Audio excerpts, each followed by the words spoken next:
wicked beats.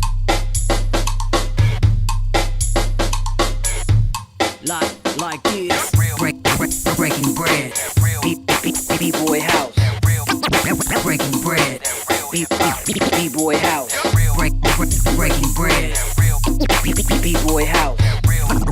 Breaking bread. B-boy house.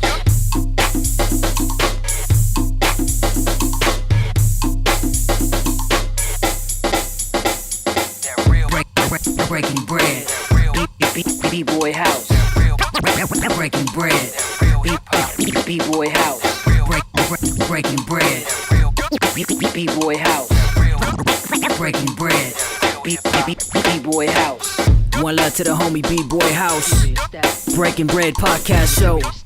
Curious Styles. Yeah.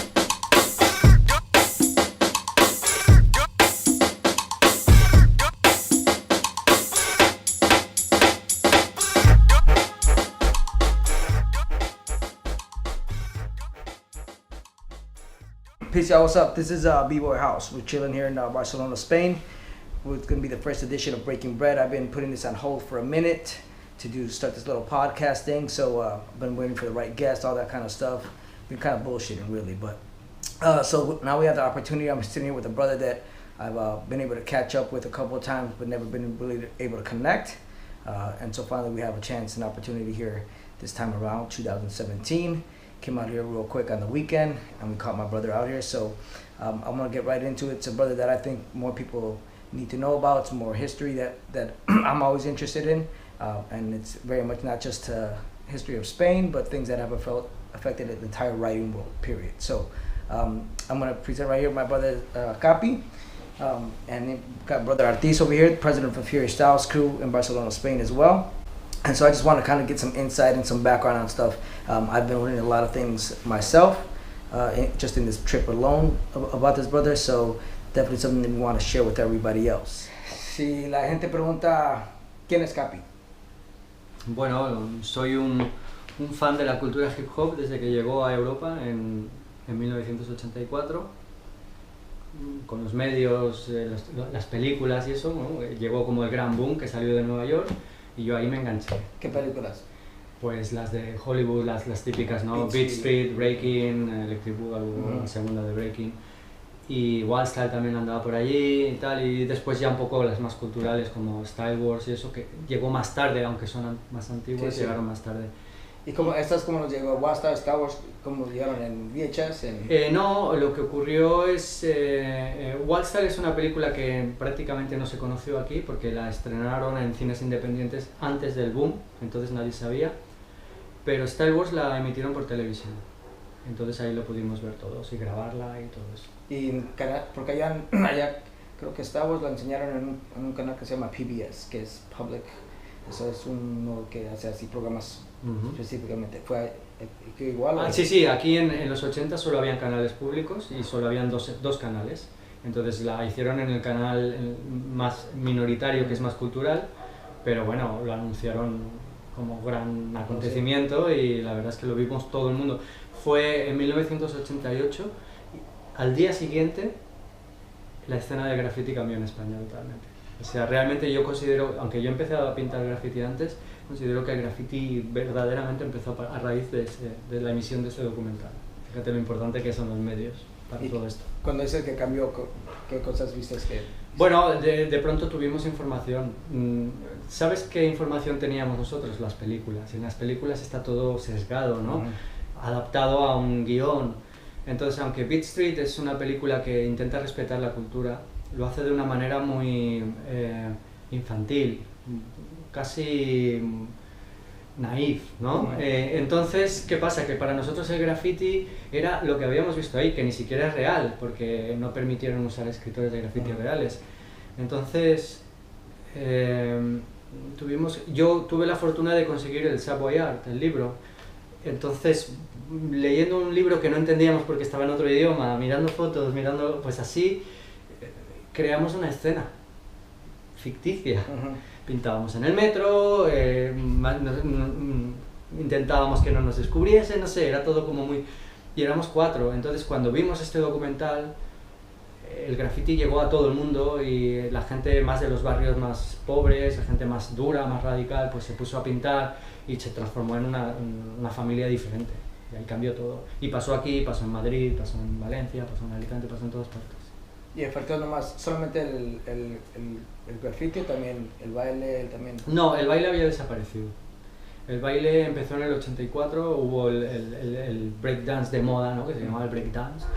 Y estuvo muy presente en los medios, en la televisión habían concursos, muy presente. Igual. En el momento que terminó, desapareció. Todo el mundo dejó de bailar, entonces los que habíamos entendido la cultura, como cultura hip hop, no solo como breakdance, no seguíamos a los medios, por tanto no nos afectó. Pero sí que ocurrió que los lugares donde nos reuníamos a bailar, que igual íbamos entre 500 o 1000 personas cada vez que nos reuníamos, pasábamos a ser 50 de golpe. En cuestión de 2 meses todo el mundo dejó. Y esto ocurrió en el 86-87. Y como ya andábamos haciendo graffiti desde el 86, pues como que, bueno, mira, incluso estaba mal visto bailar.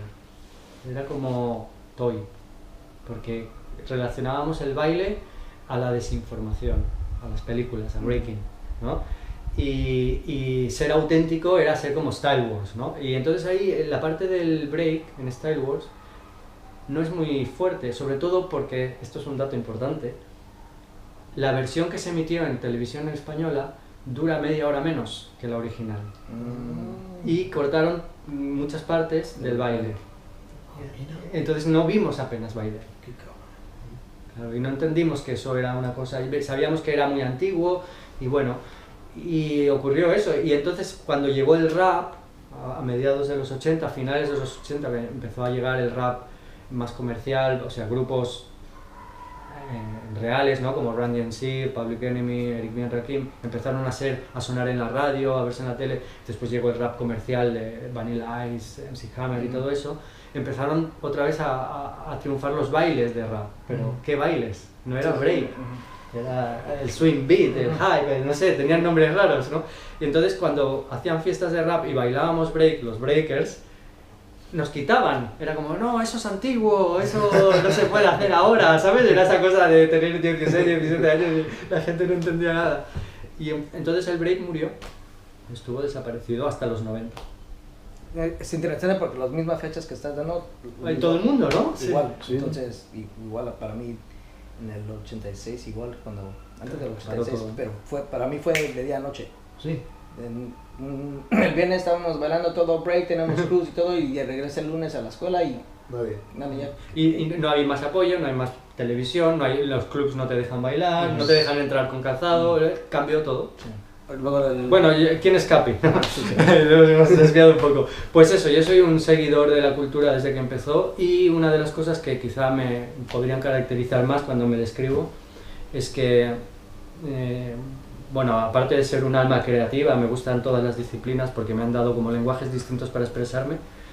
Sobre todo, he sido un preservador de la cultura, ¿no? Siempre me ha gustado documentarla y exponerla y me he dado cuenta que la información era muy poderosa. Entonces empecé a acumular información y el siguiente paso como responsabilidad para que la cultura sobreviviese, porque la vi morir, vi lo del break y entendí que la cultura podía desaparecer y que al contrario de la mentalidad egoísta típica, entendí que cuanta más gente fuésemos y más gente dispusiese de información, más tiempo duraría esto. Empecé a hacer trabajos en esa dirección y ya desde que empecé a ser adulto abandoné los estudios. Yo podría haber ido a la universidad pero decidí no ir para dedicarme a vivir del hip hop. En ese momento era el graffiti y la música y cuando empecé a trabajar tuve que crear un mercado que no existía, una necesidad que no existía, irme a las agencias de publicidad y decirles, ¿vosotros veis graffiti por la calle? Porque en Barcelona había muchísimo, o sea, el graffiti en Barcelona a partir del 88 era una explosión, aparte era una ciudad destruida por la época del dictador, entonces bueno, era un paraíso, era como el Bronx en los 70, era una ciudad así. Entonces, ¿qué pasó? Que todo el mundo veía graffiti, pero nadie sabía cómo acceder a él. Y yo un poco fui a hacer ese puente, ¿no? Y me fui a las agencias de publicidad, a los comercios y empecé a trabajar como un loco.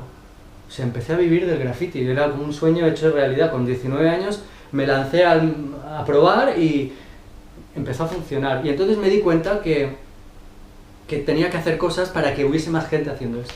Y ahí pensé hice una revista, hice una tienda, empecé a involucrarme en todo lo que era eventos, todo lo que era expansión de la cultura. Y eso quizás es lo que más me define. Lamentablemente, porque a mí me gustaría ser un productor famoso, un DJ famoso, un b-boy famoso o un escritor de graffiti multimillonario.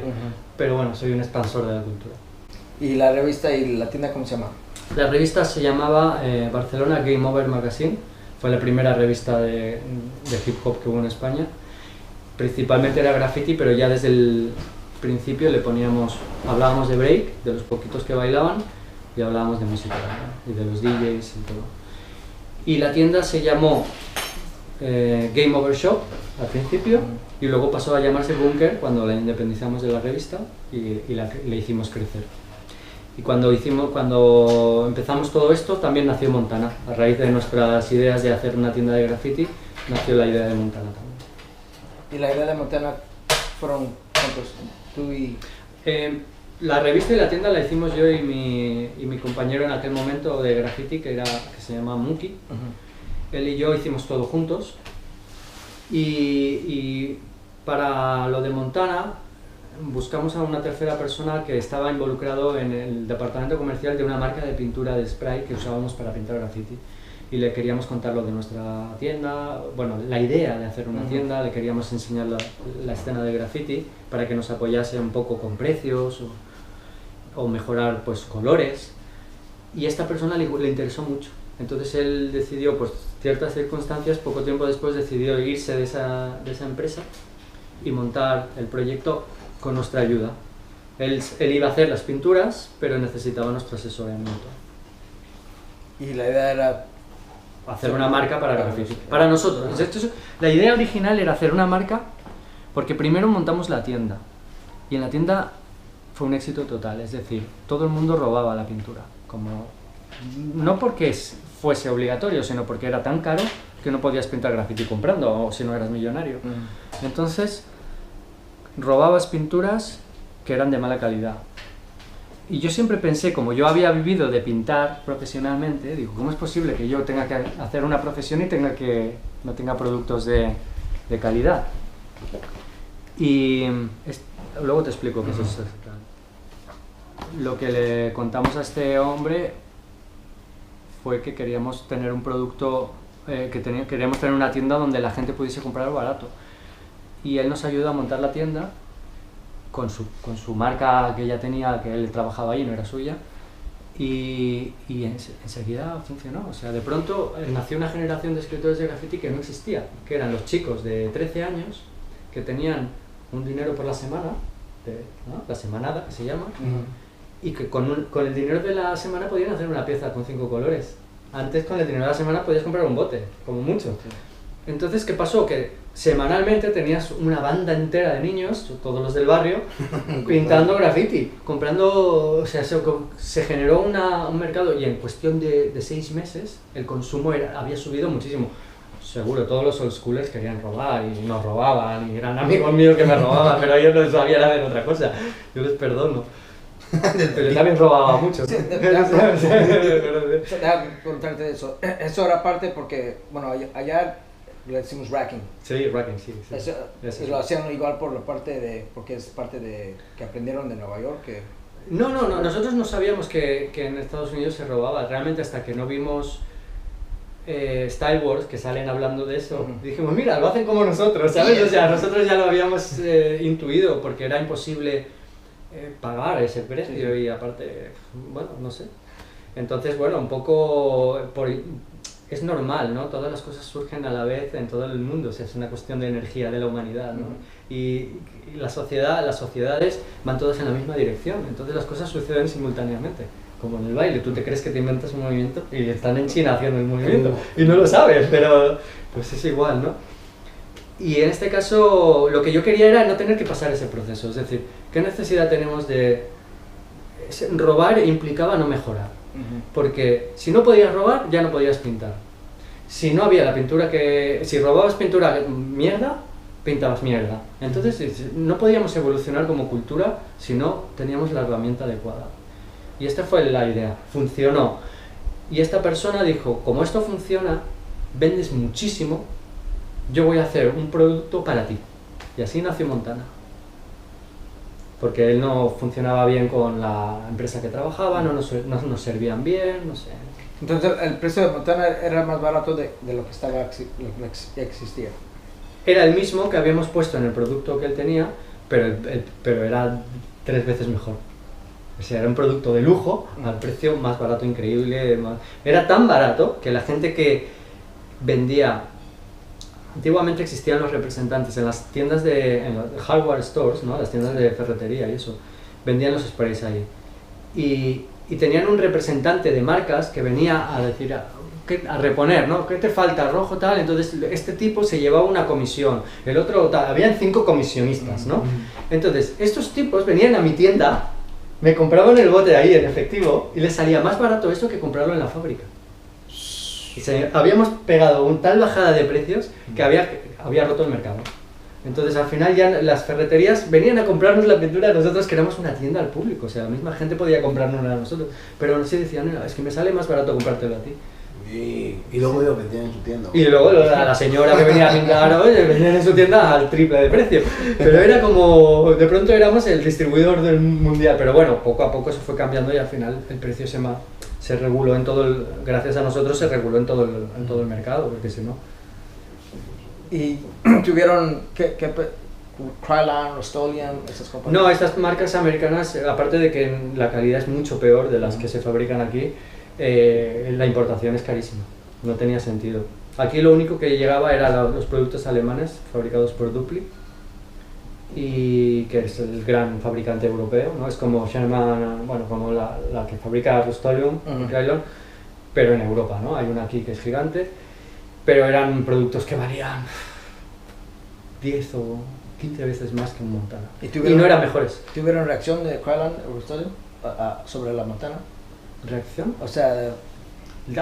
esas marcas que... Bueno, ellos veían el mercado del graffiti como un mercado no deseable para ellos. Entonces lo bueno de Montana es que estaba focalizado al graffiti, el marketing, la marca al 100%, el mercado, el sector, la tienda, que no era una competencia en el hardware store, en aquella época. Pero ¿qué pasó? Que al final todos los profesionales que usaban sprays para hacer cosas decían, es que es mucho mejor el otro, solo por calidad, ya no por precio. Porque entonces acababan comprándose un producto que costaba 3 veces menos y que era mucho mejor. Y al final, claro, ¿cuál es la reacción? Todas estas empresas tienen una marca de graffiti. Esa fue la reacción. O sea, ellos dijeron, este es un mercado nuevo que vende mucho más pintura que el otro. Luego hay que tener en cuenta que en Estados Unidos, por ejemplo, es muy tradicional usar sprays. Todo el mundo tiene sprays en el garaje. En España el spray era un producto de lujo, porque no habían fabricantes, hubo toda la época de la dictadura, y entonces aquí nadie usaba sprays. ¿No? Fuera de lo que era el mercado de graffiti no había un mercado que le quitaras una competencia a nadie. ¿Y esta revista? Sí, esto fue, Game Over era la revista que hicimos Muki y yo, y llegó un momento, como cuando llevábamos ya unos 14 o 15 ejemplares, que hacíamos la tienda y la revista juntos, entonces decidimos dividir los esfuerzos y yo le dejé la tienda a él y él me dejó la revista. Entonces yo hice un reset y empecé a hacerla solo. Y esta es la herencia de la revista, pero el proyecto mío solo. Y pues número 1, hice 2, pero ya entró la era de internet justo aquí y ya paré.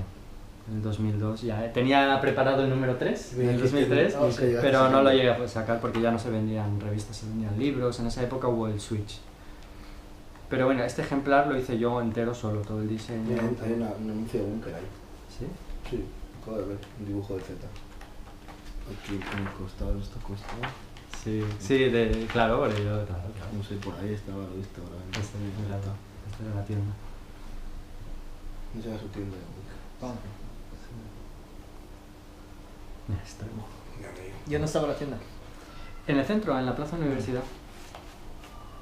Sí. Anuncio de Montana. Ah, no, estos son anuncios de tiendas que venden Montana. Está la el vendedor de Montpellier. Ahí tengo flyers de un palo de hierro. Qué loco, ¿sí? Súper radicales. Franceses. La internet, ¿cómo afectó lo demás aquí en Barcelona? O sea, las revistas ya no se venden. Bueno, yo creo que lo que ha pasado ha sido global. Yo creo que el efecto que ha tenido aquí ha sido el mismo en aquellos lugares donde ya había una cultura hip hop y un comercio. Por ejemplo, Latinoamérica, la cultura hip hop, o sea, la industria hip hop es nueva. Es de la época de internet, no de antes, ¿no? Yo comerciaba, con la revista comerciaba con los 4 que hacían 4 cositas, uno en Brasil, pero eran marginados, ¿no? Me acuerdo los gemeos que hacían una revista y entonces nos venían y nos traían su revista y se llevaban la mía, pero no tenían tiendas, no tenían marcas, nada. La era internet a ellos les trajo la industria y a los que ya teníamos industria nos trajo cambios. Pues las tiendas con concepto antiguo desaparecieron porque todo el mundo podía acceder. Pues una de las cosas que nosotros éramos la única fuente eran los vídeos de break, o los gorros, o las cosas para bailar break. Si no venías a la tienda, él lo sabe, no podías acceder a esa información. Entonces de pronto ya podías comprar por mailing, tal, entonces había que cambiar De hecho, ahí tengo el formato. los freestyles en 3 Sí. y salió de su tienda. Sí, tiene cosas de la tienda.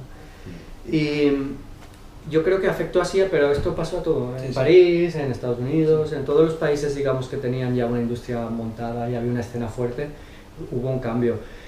Empezó la moda de los libros, las revistas ya empezaron a ser suplantadas por Flickr, el no sé qué, ¿no?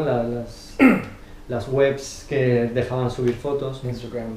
Sí, bueno, antes no, había una que se llamaba, no me acuerdo, la típica de las fotos, que era muy famosa, que todos los que...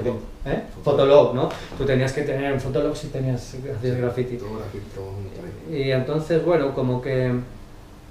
Supongo que afectó igual, ¿no? Y se hizo un reciclaje. Hoy existen muchas revistas. En Barcelona se producen 3 o 4 revistas de graffiti.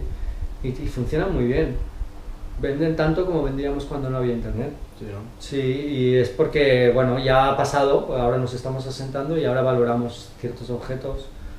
Sí, ahí en Madrid tengo uno de los Originals que pinta graffiti y pinta Isen. Y también tiene un fanzine, se llama EIC, Estilo y Cojones. Ah, claro. Y es también... Sí, sí. ¿Cómo lo has hecho tú para sobrevivir tanto tiempo, para tener la longevidad? ¿Longevity? Sí, longevidad. No me sale esa. ¿Cómo has balanceado lo viejo y lo nuevo? Bueno, una de las cosas que yo he evitado siempre, porque lo he visto a mi alrededor, es estancarme en lo viejo, ¿no? A mí, yo cuando empecé me admiraba esas cosas que no conocía, ¿no? Empecé con ¿Por qué empecé? Yo empecé porque tenía 12 años, empecé a disfrutar de la música y entre los 12 y los 13 años empecé a definir qué estilo de música me gustaba. Me gustaba mucho la ciencia ficción y buscaba, claro, hablamos del 82, 83, buscaba sonidos en la música que fuesen un poco espaciales y no había mucho. Y descubrí a Michael Jackson, que había sacado Thriller y en Thriller sonaba muy espacial, ¿no? Tenía canciones como PYT, que se oían vocoders, rayos, o sea, a mí me alucinaba. Y era de lo poquito que se podía ir en el mainstream. Entonces, buscando, encontraba pues una canción de Kraftwerk, una canción de Nucleus, o sea, lo que ya era el rap, que había pasado de ser el old school rap de Sugar Hill Gang al rap más electrónico, más independiente, ¿no? Como, pues eso, Nucleus, lo primero de Run DMC, que eran cajas de ritmos, que sonaba muy electrónico, ¿no? El electro, que se llama ahora, ¿no? En aquel momento era el old school rap, Egyptian Lover, todo eso. Y eso empecé a escucharlo, pero sin saber qué era. Y entonces hice un viaje, yo nací en Argentina, hice un viaje a mi país natal en el 84, y allí había muchísima información. Tenían una conexión directa con Nueva York. Entonces había break por todas partes, había en la televisión, todo, ¿no? Cuando en Barcelona había muy poco, no había llegado apenas.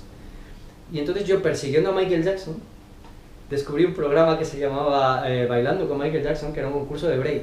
O sea, fíjate cómo es. Entonces yo miraba por Michael Jackson y veía break, y entonces lo relacioné.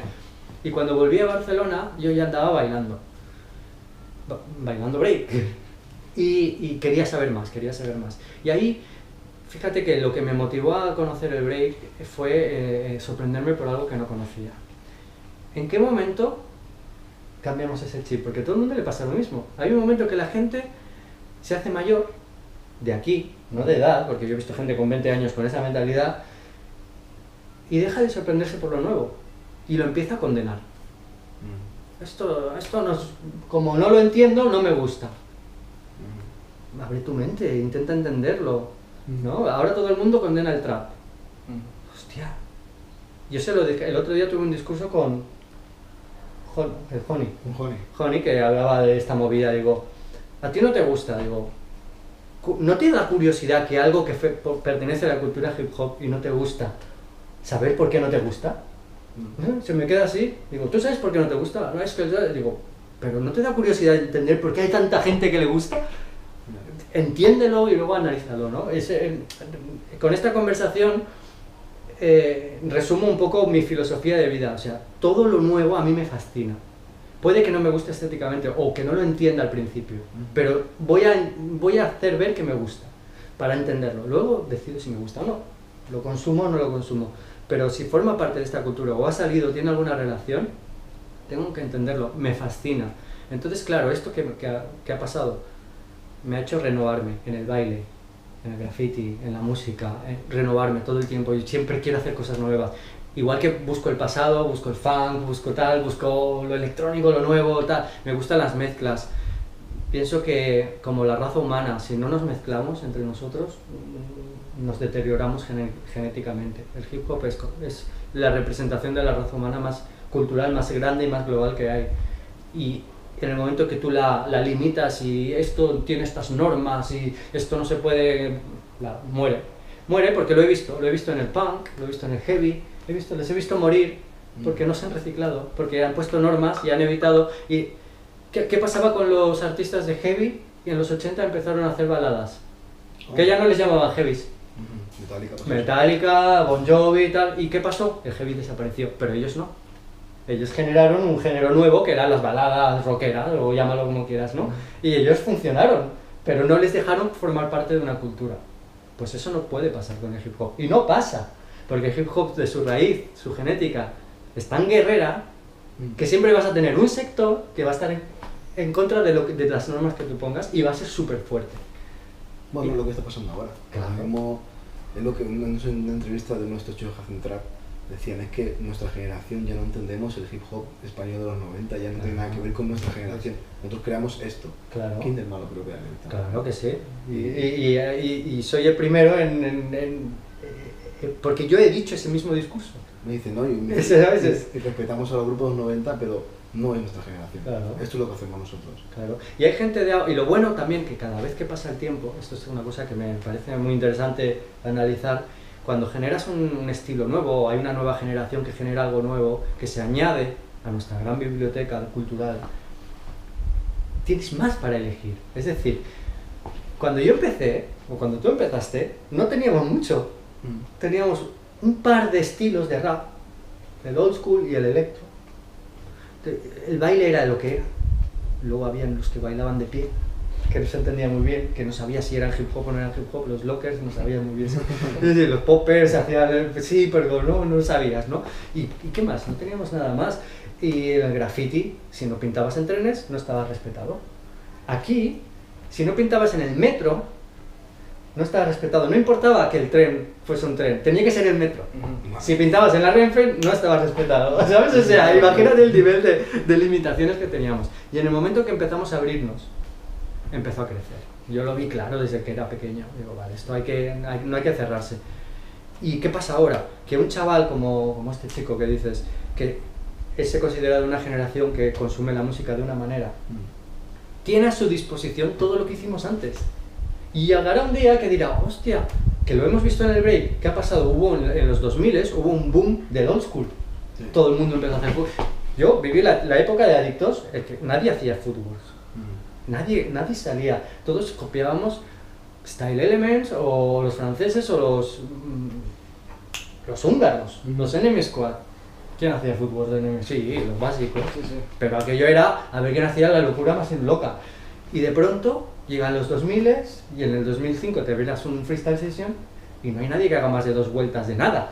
O sea, todo es frises y clavarse y style y el look y de pronto empiezo a conocer gente nueva que empezó a bailar en el 2000 y que van como iba yo cuando tenía 13 años. Que eso estaba mal visto, ¿sabes? En los 90 era como, ¿qué ha pasado?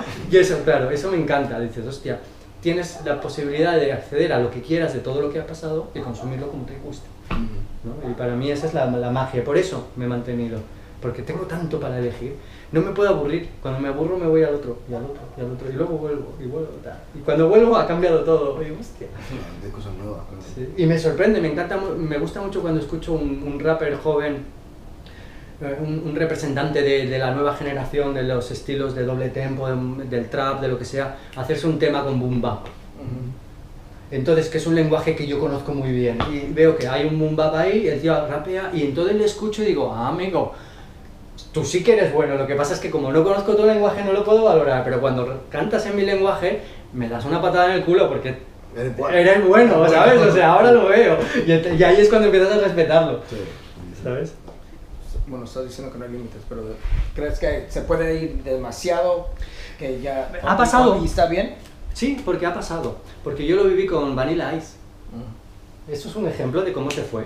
Con los bailarines de Madonna. Muchos venían del Locking, estaba Ozono, ¿no? Sí. Y se fueron a una cosa que no tenía nada que ver. Comercial, no sé qué. ¿Y qué? ¿Nos ha afectado en algo? No. Le hemos dado vida a otras cosas. Siempre que permitimos que las cosas se vayan, damos vida a otras cosas, porque el corazón del hip hop es el que es, y se adapta, y por eso lleva 40 años ahí, y no ha durado 10 como cualquier movida urbana. Se adapta a los tiempos. Su lugar de origen es el que no cambia, que es las ganas de la gente que vive en la ciudad de hacer cosas, ¿sabes? Y sobre todo la gente que tiene limitaciones sociales o... Empieza ahí, no nace en un castillo o en un sitio de playa, no, nace en ese lugar. Y entonces, ¿qué pasa? Que las ciudades no son como eran, tienen que cambiar las ciudades. Barcelona no es la Barcelona de los 80 ni la de los 90, es otro sitio.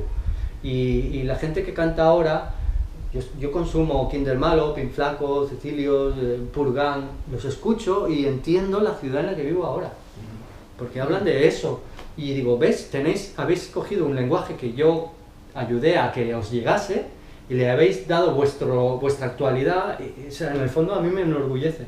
En cierta parte es hip hop, es coger algo, darle otra vez la vuelta para Claro. poder crear algo, ¿no? Y al final, ¿qué herramientas están usando? El rap, los beats, el scratch, ¿sabes? O sea, al final, aunque los patrones vayan cambiando, vayan atrás, adelante, al final están usando las mismas herramientas. En un documental llamado The Art of Rap de Ice Cube, creo que es. No, de Ice-T. Ice-T. De Ice-T, joder, lo confundo siempre. Sí. Hay una frase que me clavó aquí en la cabeza, no me acuerdo quién la dice, que dice, Grandmaster Caz. creo que dice que hip hop no inventó nada, pero reinventó todo. Sí, Esa es la esa vuelta. que- ese es el Y reciclaje. esto es todo el tiempo desde las generaciones de esto es lo que hacéis, lo que hacíais, pues ahora lo hago así y esto es lo que voy a hacer ahora. Sí, sí. Y todo el tiempo, será 10 años más y lo que hace Kinder Malo ahora o el trap de ahora que es lo nuevo, alguien dentro de 10 años, 15 hará esto es lo que hacéis, Sí, esto es otra cosa, claro. y seguirá siendo. Y es así, y cuando investigas, bueno, el hip hop es una cultura disciplinaria tan grande que puedes entrar en él y no salir de él nunca y estar contento, ¿no? Pero cuando investigas fuera, por lo que sea, te llega información de otros departamentos culturales de la humanidad, descubres gente que ya ha descubierto lo que tú estás descubriendo, ¿no? Y por ejemplo, he leído en un montón de... pues hay escritores, hay pintores, Picasso lo ha dicho, gente que ha dicho, el arte no es original, todos los artistas se copian, todos nos copiamos de algo y lo que lo hace original es la manera en que lo copiamos.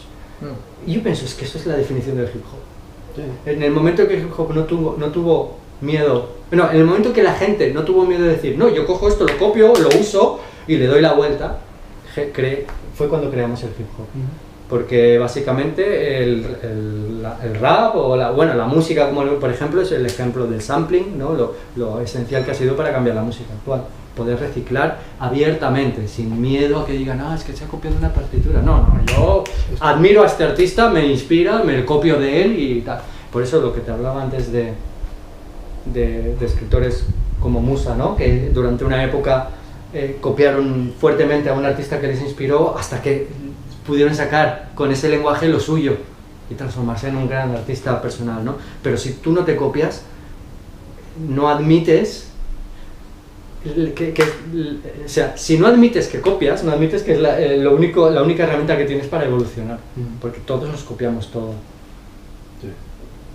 Sí, y luego tú ya le das tu arte. Claro. Pero, Sí, sí. de alguna No hay que tener miedo a eso, a decir, copio, me inspira, ¿Por qué nos da miedo? por el ego, porque eso es por el ego, el sentido de la propiedad, todas esas cosas que son estupideces que a lo único que han llevado es a guerras, a odio y a dolor. No hay ninguna cosa positiva ni en el ego ni en el sentido de la propiedad. Nada, piénsalo. Poseer. ¿Qué poseemos? Estábamos en la tumba. Vaya, ibas solo que no. Y es más, si fueses religioso y querías ser el más allá, tampoco te vas a llevar lo que o sea, tampoco, yo qué sé. Ya te digo. Y dame unas cuantas fechas de la historia de break tuya. La mía. Bueno, yo empecé a bailar en el 84, conocí el graffiti en el 86, entonces con mis propios compañeros de baile empecé a pintar y el baile quedó un poquito en segundo plano. Llegó el 87, que fue la época en que se empezó a ver mal bailar, entonces yo lo reivindicaba.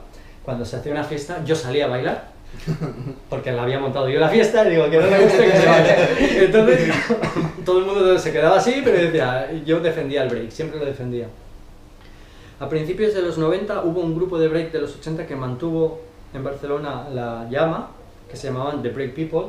Yo medio formé parte del grupo, no realmente oficialmente, pero algunos miembros de ese grupo, yo era del grupo de ellos, bueno, entonces como que seguía yendo a entrenar, mantener, y entonces como en el 92-93, a raíz de montar la revista con Muki, nos fuimos de viaje a Alemania y descubrimos que el break solo había muerto en España.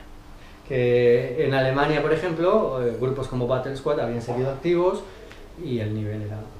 O sea, no, sinceramente, yo el día que llegué allí vi movimientos que no fui capaz de entenderlos cuando los vi, o sea, no sabía qué estaba haciendo. Veía un tío dando vueltas de una manera que digo, ¿qué tiene apoyado en el suelo? La cabeza, el hombro, es que no lo veían en la velocidad.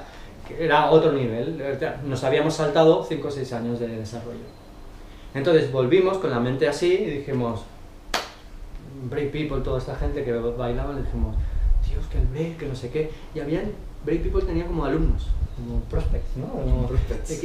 Alexis, Bricky, Fran, Abraham, Julito, y entonces era como, empezamos a bailar todos, pero con esta nueva información. Los old school no la supieron asimilar. Yo sé que era el momento de ellos de dejar como el legado, y todos los nuevos empezaron a alimentar de la información que traíamos. Y ahí, esa fecha para mí es primordial, es la creación de la tienda, 1993, que fueron los primeros viajes. 93, este año todo. Todo empezó, ¿no? Sí, de nuevo. Muchísimo. Claro, es que fue el B-Boy Summit, Freestyle Sessions, empezamos a ver toda la información y de pronto se generó una escena de baile en Barcelona, éramos 10-15, nos reuníamos cada día prácticamente, vino un alemán que vino a vivir a Barcelona y nos explicó la disciplina alemana, ¿no? Nosotros nos reuníamos los domingos y él dijo, ¿por qué? Ah, porque sí. ¿Y por qué nos reunís el lunes y el martes y el miércoles? En Alemania sí, en Alemania nos dejan bailar todos los días. Y digo, pues, y empezamos a hacer eso y claro, en un año teníamos todos un nivelazo. O sea, entre el alemán que nos trae información, nosotros ahí entrenando cada día, 5 o 6 horas cada día, era como en la plaza, en la reunión, volví a sentirlo. Pero todos eran más pequeños, yo era el único de la primera generación. Todos los Break People se habían retirado. Y en el 95, Alexis, uno de los muchachos, propuso hacer un Dream Team para ir al Battle of the Year. Y ahí me lo propuso a mí, y ahí barajamos algunos nombres.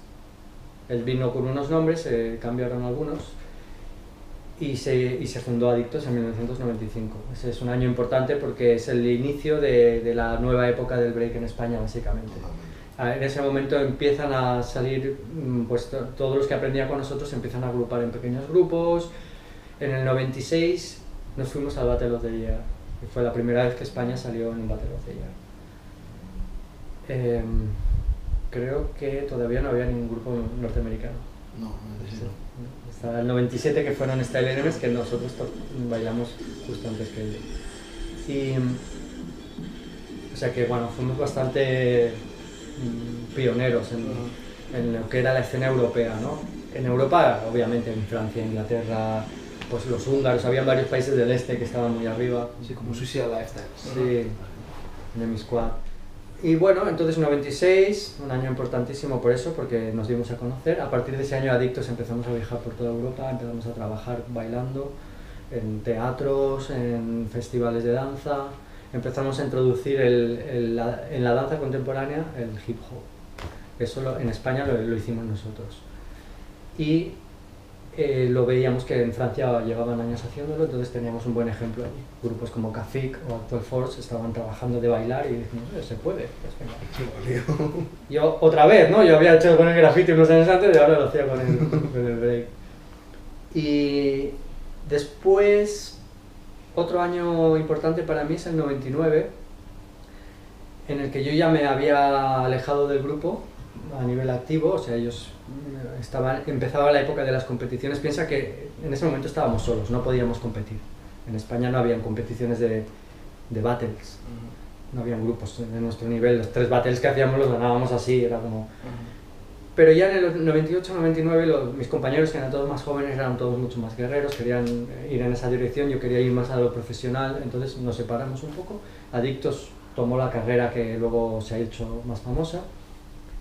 Y yo pues a nivel independiente empecé a hacer cosas, y la primera cosa importante que hice en el break solo fue ser jurado en el Battle of the Year, en el internacional en el 99, que fue la primera vez que un español estuvo en Battle of the Year, o que un español estuvo de jurado en un Battle internacional. Entonces ahí empecé a hacer de jurado bastante a menudo, la verdad es que fue como 6 o 7 años que hacía 5 o 6 eliminatorias de Battle of the Year, entré en España varias, bueno, no sé, viajé bastante con eso. En el año 2000 hice un paso más, que fue organizar el Battle of the Year en España. Aquí en Apolo. Sí que Sí. este fue el primer evento, que por cierto está documentado aquí. Es verdad. Battle of the Year 2000 Spain. Qué memoria. Mis fotos.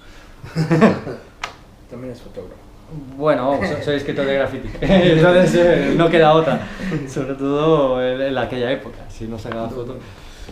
Y bueno, esas son fechas importantes para mí en el break. Desde entonces el break ha estado en segundo plano, siempre me he mantenido, pero no representaba ningún grupo, o sea, estaba en otras cosas. Y hasta que hubo un impasse, creo que en el 2005-2006, empecé a practicar con amigos, con Arte, con Moy, con Ter, con Sex, ¿no? Y hicimos un grupo que se llamaba Lost in 80s, con el que competimos un par de veces. Eso fue como mi vuelta al ¿Cuál es el nombre? Lost in 80s. Lost in the 80s. ¿Te suena? Sí, pues fíjate que duramos nada, un año. Pero yo ahí como que me volví a motivar a entrenar a menudo y tal. Y después de eso ya en el break poco más. Sigo siendo de jurado, apoyando todo lo que puedo. Me gusta entrenar de vez en cuando, voy a temporadas. ¿Y ahora te has metido mucho en la música? Nada. Bueno, desde que... Piensa cómo empecé. Yo empecé a bailar porque perseguía la música. Y entonces en cuanto tuve capacidad de hacerla, de ponerme a hacerla, lo perseguí. Yo monté mi primer estudio súper joven con las 4 maquinitas y rapeaba, bueno, aparecí en el primer disco de rap internacional que se hizo, o sea, nacional, que se hizo en España. ¿Todo tuyo? Sí, esto es un disco de electro, de un proyecto de electro. Y la música siempre ha estado ahí como mi compañera. Realmente siempre que alguien me dice, ¿tú qué te gustaría cómo te gustaría que te presentasen? Siempre digo, me gustaría que dijesen que me dedico a la música, que soy músico. ¿Tú de qué trabajas? Yo soy músico. Lo que pasa es que me he dado cuenta que siempre me he ganado la vida más con otros elementos y con la música ha sido más romántico, ¿no? Pero realmente es donde pongo más esfuerzo. Sí, la música me paso el día produciendo, tengo 1000 proyectos, muchos estilos de música distintos. Como DJ también soy nuevo de DJ, tengo 10 años solo, de DJ profesional, digamos. Obviamente todos los productores tenemos platos y discos y pinchamos en fiestas, pero aquello de que me pagan o que considero mi carrera profesional de DJ, la considero que se inicia en el primer Battle de Break que hice, que fue en el 2006 en el Hypnotic, que pinché con el Neas. Y ahí, que todavía no tenía Serato ni nada, me llevé 200 paquetes de discos y la responsabilidad de pinchar en una batalla y todo eso, y ahí dije, vale, este es el inicio de algo. Y siempre cuento que desde el 2006 pues también soy DJ, es algo que lo tenía ahí. Bueno, última pregunta. Normalmente pregunto consejos para los jóvenes, pero te pregunto a ti, consejos para los old school. Sí, a veces hay que cuidar a los old school porque se van yendo. Pues básicamente creo que si alguno se escucha toda esta conversación ya habrá recibido varios consejos, ¿no? Porque es como proyecto, el sistema de vida que tengo actual. Yo vivo el hip hop como si fuese un niño, como si acabase de empezar. Si no lo viviese así me aburriría. Me aburriría porque los conocimientos pesan mucho y a veces son una carga. Cuando conoces mucho y sabes mucho, no disfrutas de lo que es. Mira, yo soy músico, yo soy productor, desde hace 25 años que hago canciones y no soy capaz de escuchar una canción sin desmenuzarla. Sí, no, ya no. Yo veo una película y digo, la fotografía, no sé qué, ¿sabes? Me cuesta meterme en la historia, porque esto es lo que le pasa a la gente de old school del hip hop, que se olvidan del motivo por el que entraron. Y siempre le digo a todos, ¿tú por qué entraste? Bueno, cuando empiezan a hablar mierda de algo, ¿tú por qué entraste aquí? ¿Para hablar mierda o para divertirte? Y entonces cuando recuerdan por qué entraron y notan esa sensación y me lo están contando, yo les digo, guarda un momento esta sensación. Esta es la sensación que tendrías que tener siempre, el resto de tu vida. Sí, y olvídate de toda la mierda, de todo, eso no tiene cabida. ¿Para qué vas a construir tu vida en base a eso? Cuando tú entraste aquí por esto, sigues sintiéndolo, si está ahí. Si hoy tenemos la fortuna de tenerlo todo, tenemos gente que hace boom bap, gente que hace old school, gente que hace cosas nuevas, consume lo que te guste y lo que no te guste, déjalo vivir. Sí que es verdad que a veces... Y no valora, la peña no valora que el hecho de que hayan cosas comerciales o cosas nuevas que tú no entiendas, abren puertas. Hoy dices rap o graffiti y todo el mundo sabe lo que es. Sí. Gracias a que hubo comercialidad. Nosotros teníamos una lucha, tío. Yo, pues eso es lo que te contaba antes, me tenía que ir a una agencia y decir, ¿sabéis lo que es el graffiti? No, pues mira, ¿sabéis? Explicarles. Hoy ya no tienes que explicar nada a nadie gracias a la comercialidad. Y ya está. O sea, la sociedad está hip hop. Mucha gente que tiene hip hop en España tiene 35 años. Mucha gente que tiene menos de 35 años. O sea, ha nacido dentro de un sector cultural que ya existía, que ya estaba consolidado. La gente que tiene 20 años, que desde que nació tenía información, tenía todo. Esta gente, su genética tiene hip hop dentro. Y otro fenómeno que es global, que no tiene que ver con el hip hop solo, es que ya no se consumen las cosas por sectores como antes. Se consumen individualmente porque la tecnología nos permite eso. Es decir, tú ahora le preguntas a un chico de 15 años qué música escucha y te va a decir nombres de grupos o de cantantes, o te va a decir nombres de canciones incluso. Nosotros, ¿qué música escuchas? Rap, heavy, rock, ¿sabes? Te definías en un estilo musical. Hoy no existe. Eso me parece maravilloso porque todo lo que sean definiciones y barreras son nacionalismos. El nacionalismo solo lleva a la confrontación y a quedarse envejecido en lo de siempre. ¿Sabes? Y no, tío. ¿Sabes? Me parece increíble que un tío, que le preguntes a alguien y te diga una canción de trap, una de rap, una de reggaetón y una balada, y ese es el estilo de música que consume. Y digo, hostia, qué guay que el hip hop se haya metido así, ¿no?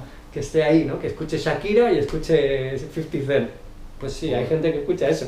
No, y bien. Claro, es genial. También es verdad que cuando estamos muchos años en una especialidad o breaking o graffiti, Sí. Me pasa muchas veces que ya voy a un evento, veo la batalla y no la estoy viendo, sino la estoy juzgando. Sí, Como, eso es horroroso. en vez de decir, anda ya, que eche las risas, salta, ya lo que quieras. Sí. No, yo hago un ejercicio cuando voy a eventos que no tengo que trabajar y hay una batalla, ¡wow! Me lo paso súper bien y hay una votación, ¿no? Y entonces, pues no me parece bien. Y luego pienso, fíjate que no me he dado cuenta ni quién ha ganado, así que me da igual. Yo, no, pero ¿y qué más te da? Le digo al otro, ¿qué más te da quién gana? Esto no es un partido de fútbol, tío. ¿Sabes? Y al final hay que hacer ese ejercicio de desconectarse de todo y decir, voy a disfrutar, ese es el motivo por el que estoy aquí. Sí pasa. Y a veces también tengo que pensar eso, digo, no, hago de speaker, ¿no? O ayer tengo que hacer de speaker, es que me da igual, yo he hecho una risa con la gente. Claro, hay que relajarse. Exacto, pero tienes que pensarlo, y antes no, antes tú llegabas y ya está. Te pones en el parque y bailabas, o vas a un jam y bailabas y veías a la gente bailar. Pero cuando pasa el tiempo sí que es verdad que dices, Conocimiento, no. Sí, te pones juicioso. Bueno, pues eso sería un primer consejo, ¿no? Dejar los conocimientos aparcados de vez en cuando, recuperar el origen por el que entraste. Eso, reconocer que no es el hip hop el que ha cambiado, sino nosotros. Siempre decimos, es que las cosas han cambiado, ya no son como antes. No, tú no eres como antes. Las cosas son como tú las percibes, no cambian ni son de ninguna manera. Tú las percibes con una emoción y esa emoción desaparece y te piensas que son culpa de los demás. Admite que eres tú el que ya no tienes esa emoción, que ya no tienes esa efervescencia de cuando eres adolescente, pues la puedes tener, es opcional. Si puedes ser un amargado o no, no puedes decidirlo tú. Este sería mi consejo principal. A partir de ahí, si consigues trabajarte esto, todo lo demás no hace falta consejos, viene solo. Solo, sí, totalmente. Las limitaciones. No, yo no puedo bailar. ¿Por qué? No podrás bailar con los 40 kilos de más que tienes. ¿Cómo bailabas hace 20 años? Pues baila otra cosa, pero tú puedes bailar igual. Correcto. Si hay gente de 80 años que baila claqué. Siempre cuando termine de solo me pondré a hacer popping y a hacer rocking y ya está. Seguiré bailando. O en el suelo te inventarás algo tú, algo que te da esto. A lo que me dé el cuerpo, tío. Claro, exacto. ¿Y a qué le das la...? Porque es difícil vivir así, la filosofía que tienes. Sí, es una lucha constante. ¿De dónde viene eso? ¿De antes de los padres, el ambiente?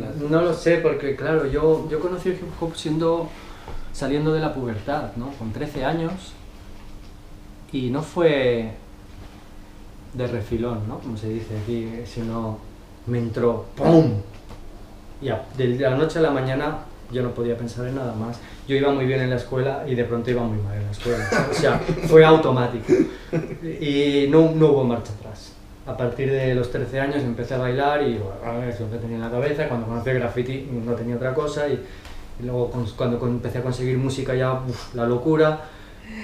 ¿A qué le dabas crédito de la filosofía que es? Ah, bueno, claro, entonces supongo que mi manera de verlo quizá venga de antes.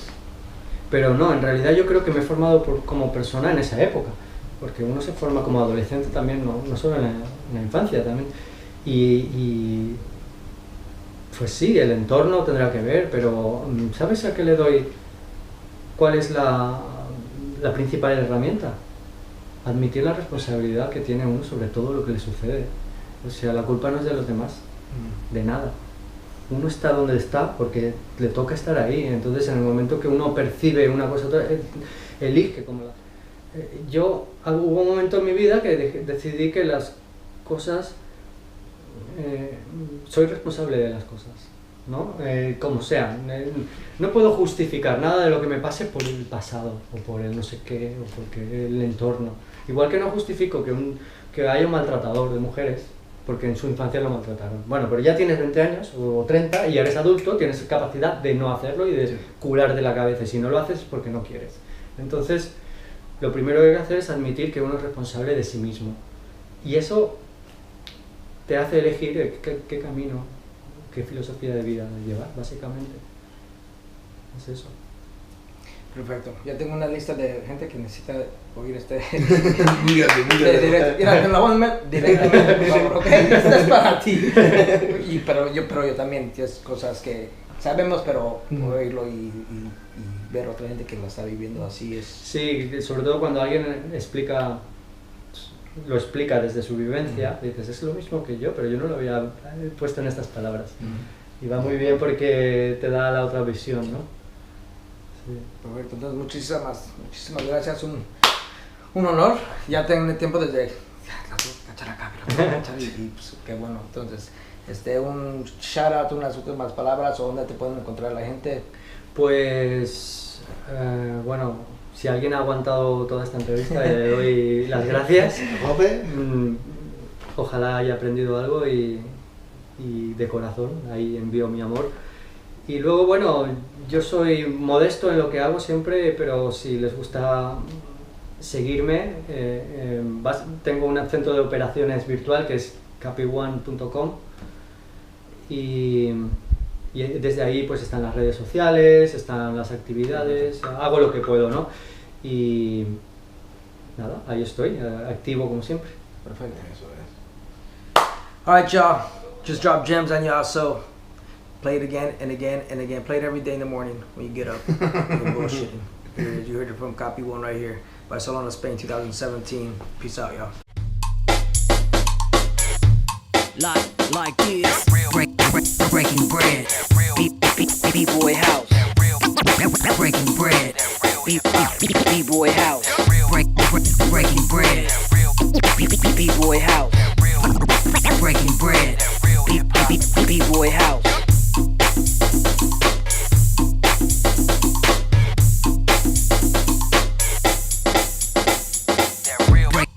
Breaking bread. B-boy house. Breaking bread. B-boy house. Breaking bread. B-boy house. Breaking bread. B-boy house. One love to the homie B-Boy House. Breaking Bread podcast show. Furious Styles. Yeah.